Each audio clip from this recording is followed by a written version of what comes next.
Hi student, पिछली video में आपने पढ़ा था कि आपके पार्शियल डिफरेंशियल इक्वेशन क्या होती है और आपके कोर्स में क्या क्या आ रहा है। जैसे मैंने बताया था आपको सिर्फ solution of partial differential equation he course में है और फॉर्मेशन आपके कोर्स में नहीं है, क्योंकि वो आप सेमेस्टर 2 में ऑलरेडी पढ़ चुके हो।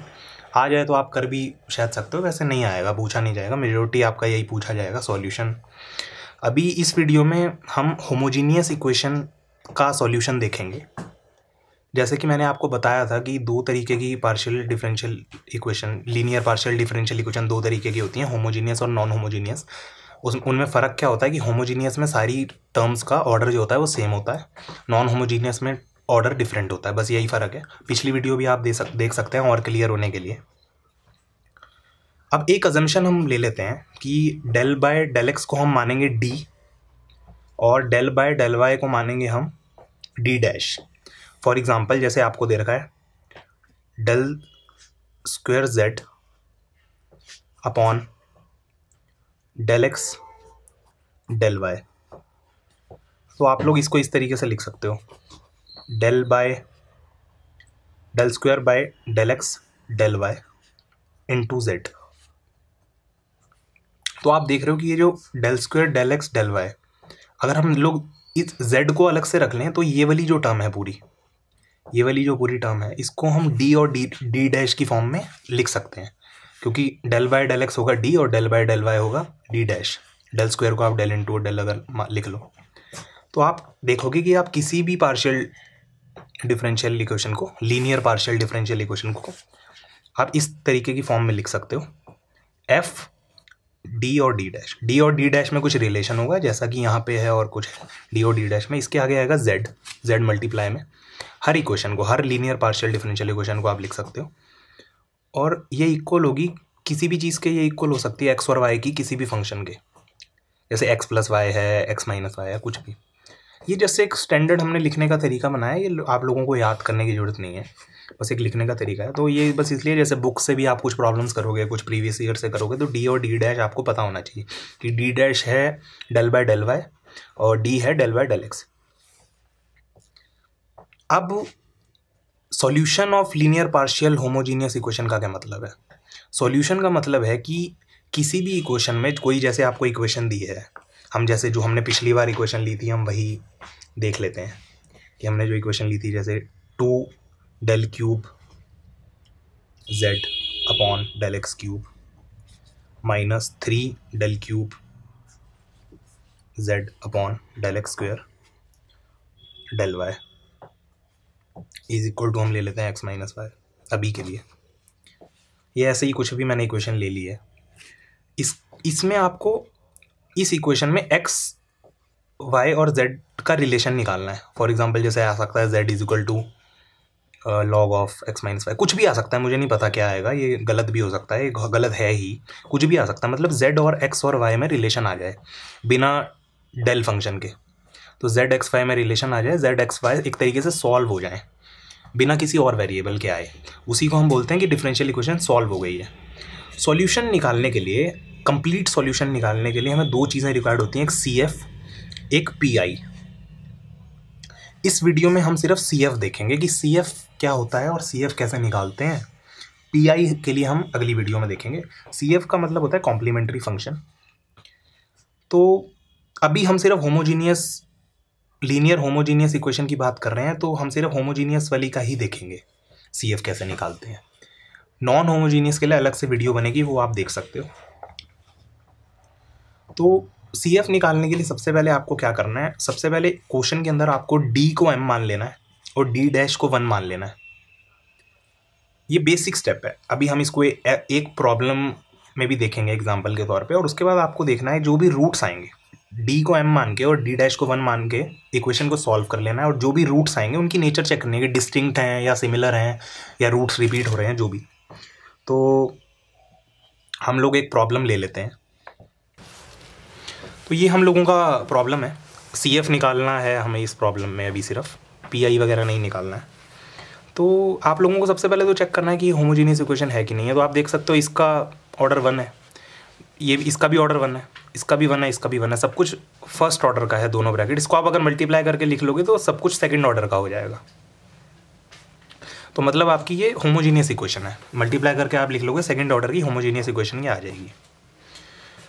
तो आपको एक चीज़ का ध्यान रखना है कि ये स्टैंडर्ड फॉर्म में इसी तरीके से लिखी होनी चाहिए। ये जो इक्वेशन है, ये जो x प्लस वाई की टर्म्स हैं ये RHS में होनी चाहिए। अगर नहीं है, अगर ये इधर पड़ी हैं तो आप इनको इस तरीके से लिख लेना, z और ये terms d minus 3d dash d plus 2d dash, ये सब ऐसे मल्टीप्लीकेशन में होनी चाहिए, इसी तरीके से लिखी होनी चाहिए। ये ऐसे नहीं लिखी होनी चाहिए d square plus 2d is equal to x plus y, ऐसे नहीं लिखी होनी चाहिए। इसको आप d कॉमन लेके इस तरीके से लिख लेना, d प्लस 2 और is equal to x plus y, इस तरीके से आप लोग लिख लेना। तो स्टैंडर्ड फॉर्म में, मल्टीप्लिकेशन फॉर्म में इस तरीके से आप लोग लिख लेना। क्वेश्चन होगा भी इस फॉर्म में, नहीं होगा तो आप कन्वर्ट कर लेना। इसके बाद हमारा वही पहला स्टेप जो था कि m को d डैश को हम 1 डालेंगे और d को m डालेंगे, तो ये हो जाएगा m प्लस 2 और m minus 3 z is equal to x plus y, ये हो जाएगा। अब हमें क्या करना है, RHS पे कुछ भी पढ़ाओ, कुछ भी पढ़ाओ, जीरो पढ़ाओ, एक्स वाई का कोई भी रिलेशन पढ़ाओ, कुछ भी पढ़ाओ, उसको हमें कोई कांस्टेंट पढ़ाओ, उसको हमें इग्नोर कर देना है। और हमें इस इक्वेशन से एक ऑक्सिलरी इक्वेशन बना लेनी है जो कि होगी LHS से निकालेंगे m plus 2 into m minus 3 is equal to 0। इस z को भी इग्नोर कर देना है और इधर जो भी पढ़ाओ उसको इग्नोर कर देना है। CF निकालते हुए m प्लस 2 m माइनस 3 को 0 मान लेना है किसी भी क्वेश्चन में, होमोजीनियस के किसी भी क्वेश्चन में CF निकालते हुए इन सबको इग्नोर कर देना है। आपको पहले इस फॉर्म में लिख लेना है, मल्टीप्लिकेशन फॉर्म में d को m डालना है, d डैश को 1 डालना है और इस तरीके से लिख लेना है। उसके बाद इस इक्वेशन को आपको सॉल्व करना है, तो यहाँ से आएगा कि m या तो -2 होगा या फिर m 3 होगा, ठीक है ना। तो इसके बाद क्या स्टेप था, पहला स्टेप हो गया, हमने d को m डाल दिया, d डैश को 1 डाल दिया, इक्वेशन को सॉल्व कर लिया। इसके बाद स्टेप था कि हमें रूट्स की नेचर चेक करनी है। मतलब कि नेचर का मतलब रियल वगैरह नहीं है, नेचर का मतलब है कि रूट्स सेम हैं कि अलग अलग हैं। दोनों रूट्स आप देख रहे हो अलग अलग हैं, दोनों रूट्स क्या हैं, डिस्टिंक्ट रूट्स हैं, डिस्टिंक्ट रूट्स हैं। तो डिस्टिंक्ट रूट्स के केस में हम डायरेक्टली आंसर लिख सकते हैं यहाँ से कि CF आपका होगा फाई, आप लिख लो इसको कांस्टेंट को C1 y plus m x plus m1x लिख लो इसको plus C2 y plus m2x, और m1 m2 आप यहाँ से पुट कर दो, C1 y plus minus 2x plus C2 y plus 3x, ये आपका CF आ गया। यही CF निकालने का सबसे आसान तरीका है डिस्टिंक्ट रूट्स के लिए। और यहाँ पे C1 एंड C2 कॉन्स्टेंट्स हैं, ये आप लिख देना are constants, C1 and C2 are constants.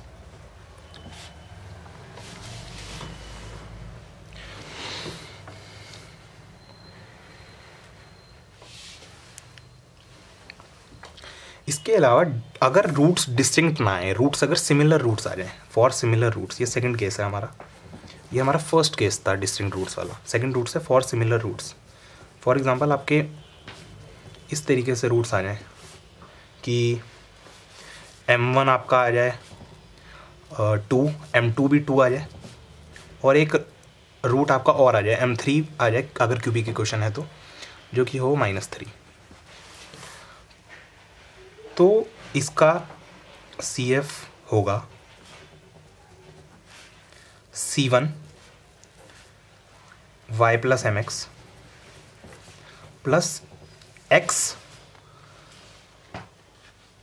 C2 y plus mx plus, ये दो डिस्टिंक्ट रूट्स के लिए क्या होगा, C1 y plus mx same रहेगा, C1 की जगह C2 हो जाएगा, पर एक x आ जाएगा मल्टीप्लिकेशन में। तो इन दोनों के लिए आप लिख चुके हो। अब तीसरी टर्म जो आप लिखोगे वो नॉर्मल जो हमने लिखी थी डिस्टिंक्ट रूट के लिए, C3 y प्लस m3x, ये दोनों रूट्स m1 है। तो पहले रूट के लिए C1 y प्लस m1x, दूसरे रूट में x प्लस मल्टीप्लाई कर दो आप और कांस्टेंट डिफरेंट कर दो y प्लस m1x के लिए दोबारा ही, और तीसरे के लिए तो आपको पता ही है कि डिस्टिंक्ट रूट के लिए कैसे लिखते हैं, एक कांस्टेंट आता है y प्लस m3x आ जाता है। इसी में आप C1 C2 C3 पुट कर सकते हो और आपका सिमिलर रूट्स के लिए केस आ जाएगा।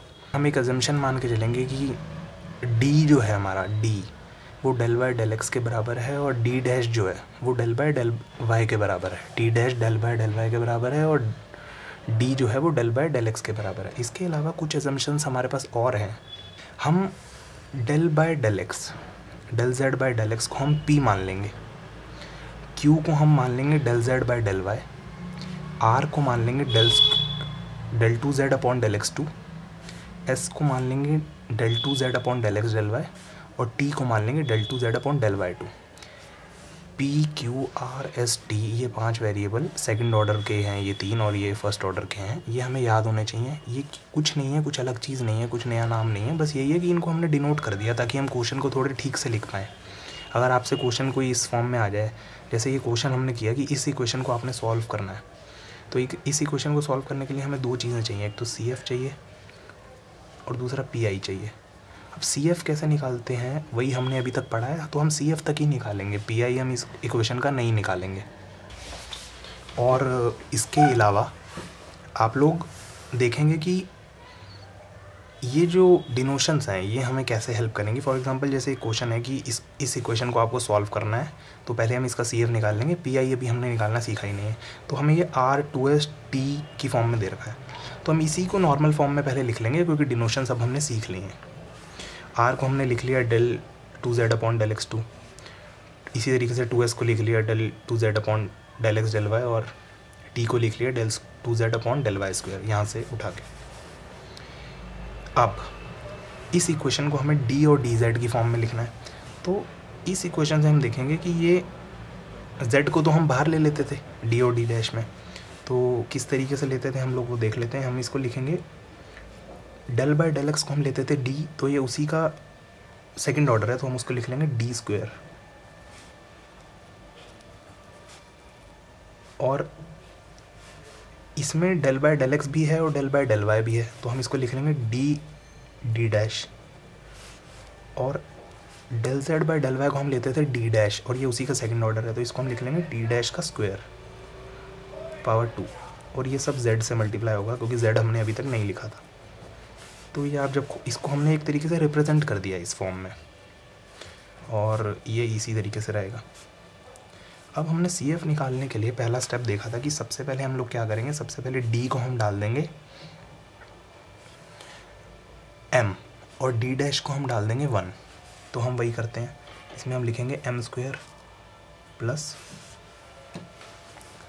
2m प्लस 1 का स्क्वायर तो 1 ही रहेगा, और इसको z से मल्टीप्लाई कर देंगे, और बाहर वाला ऐसे ही रहेगा।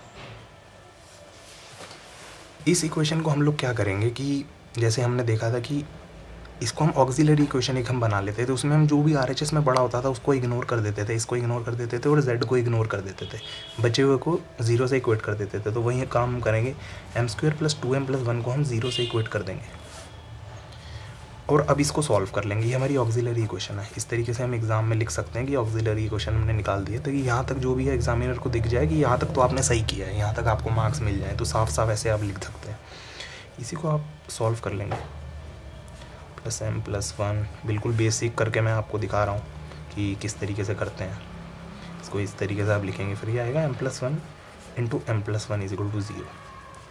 अब यहाँ पे हम लोग अक्सर क्या करते हैं कि हम इसको इस गलती कर देते हैं, एक हम इसको लिख देते हैं इस तरीके से, m प्लस 1 का होल स्क्वायर 0 है, मतलब m प्लस 1 0 है क्योंकि स्क्वायर तो कट जाएगा, और हम m को -1 लिख देते हैं। ये नहीं करना है आप लोगों को, आपको m की दोनों वैल्यूज़ लेनी है, m is equal to -1 and m is equal to -1, दोनों वैल्यूज़ लेनी है, काटना कुछ नहीं है, एक वैल्यू नहीं लेनी है, दोनों लेनी है। तो अब हम देखते थे कि सबसे पहले हमने क्या किया, d को हमने m डाल दिया, d डैश को 1 डाल दिया, और इसके अलावा हम लोगों ने क्या किया, सॉल्व कर ली इक्वेशन जो आई, और -1। अब हमने रूट्स को चेक करना है कि दोनों रूट्स जो हमारे पास आए, जो हमारे पास दोनों रूट्स आए वो सेम है कि अलग अलग हैं। अगर तो सेम है तब हम अलग फार्मूला लगाते थे, अगर अलग अलग हैं तो हम अलग फार्मूला लगाते थे। अब सेम का फार्मूला क्या था, C F is equal to C1 y plus mx, दोनों रूट्स ही सेम है इसलिए m लिख लो, m1 लिख लो, चाहे दोनों को m2 लिख लो, कोई फ़र्क नहीं पड़ता। C1 plus Y M x plus दोनों रूट सेम है इसलिए x और मल्टीप्लाई कर देंगे हम सेकंड वाले के लिए, x और मल्टीप्लाई कर देंगे, कांस्टेंट चेंज करेंगे, और y प्लस एम एक्स, यही हमारा सी एफ होगा। इसमें हम m की वैल्यू -1 डाल सकते हैं, तो हमारा जो फाइनल आंसर आ जाएगा वो भी आप लोग लिख लो, C1 y minus x plus x C2 y minus x, और इसको आप लिख सकते हो कि C1 and C2 are constants.